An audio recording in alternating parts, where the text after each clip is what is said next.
Okay, this is as much as I'm going to do for tonight because I got places to be in the morning, but essentially this video is kind of a part 2 of an ultralight series, and I will be discussing not necessarily your rig, but what you want to make sure what boxes you want to be checking when you're preparing your rig. And this is common knowledge for a lot of anglers, but I actually just heard it just recently. It was a good tip from a good friend of mine who we fish with often. But basically, it's just some good tips, and then also tips for targeting some of those easier to catch bigger fish. And what I mean is, there's lots of fly fishermen, people that enjoy walleye, perch,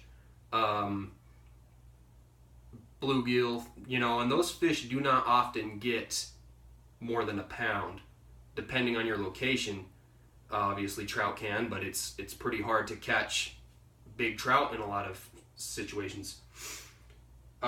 So these fish include largemouth bass, channel catfish, carp, relatively stupid fish that are easy to catch, and you will often hook into decent sized ones as well. And that's one of the things we'll talk about after I talk about the rig, how to kind of prep some of your equipment and tackle for when you're targeting those species. Same rod I used in part 1. This is, got it all tangled a little bit here. Carolina rig, 3-way swivel, 2 baits was the initial presentation. It's been a while since I fished with this rod. I don't exactly know what the heck I got going on here, but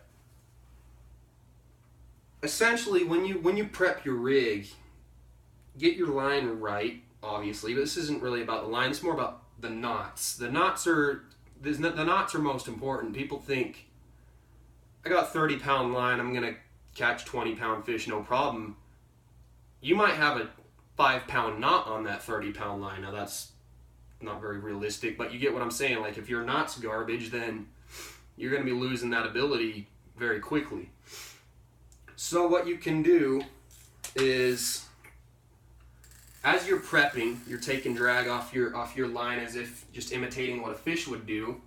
At every point that you've got a knot, pull that. So right here, all I got hook tied up is a treble hook, size 14. I'm not going to touch that. But then I have this smaller, size 12, maybe 3-way swivel. So I'm going to take that 3-way swivel, and looks of it, I've just got like a double trilene or something typical for mono. So I'm going to hold that 3-way swivel and just pull from the swivel. The reason you do that is you're playing all the eyes, you're playing from the tip of the rod and through. Normally, before, I would just take the line right from the reel and pull with my hand like this for my drag. And you'll notice it's a lot easier to pull drag right from the reel like this than it is to when you come down here to what it's actually going to be like when that fish gets on and you're pulling it from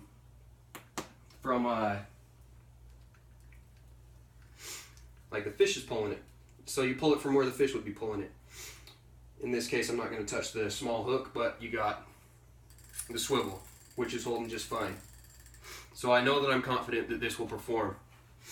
Secondly, that's basically all you got to do for making sure you're good, is just watch your knots. Just test your knots and your drag in preparing to fight fish on ultralight equipment or any equipment.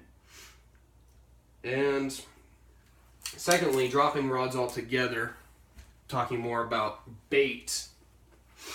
I stumbled upon this this box in the garage, and asked my dad if I could use it, and he's like, yeah, sure, this is a good box. I looked at it briefly. I don't often fish with this bulky equipment, but if you're just going to sit somewhere and wait for fish like cats or carp, I would.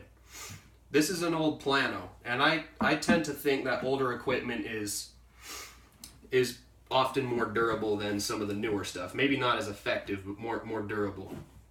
So essentially this box has got I don't really like it set up. I mean, I've been fishing trays a lot recently, bass fishing type stuff, fly boxes and things. I don't really use tackle boxes because you flip it over, everything spills out. But this box has 2 of these trays.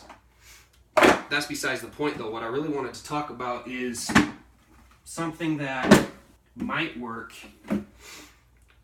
Another application, the bottom of this box is pretty empty. And the first thing I thought about was cooler.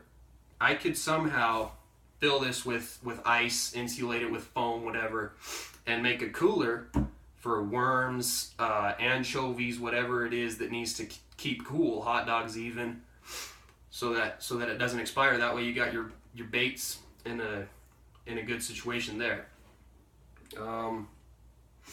So that's about it. Just take care of your baits, take care of your knots.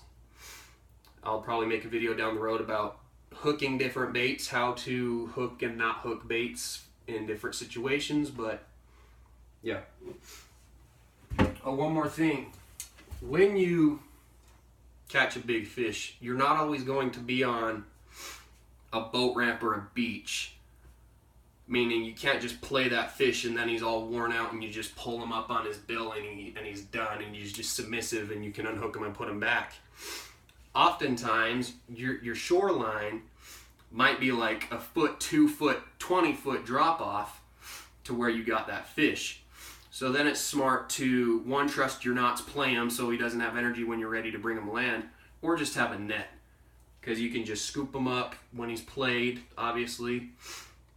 And you don't have to risk just holding that 8-pound whatever on your 4-pound line in midair, and then he might kick his head and break you off.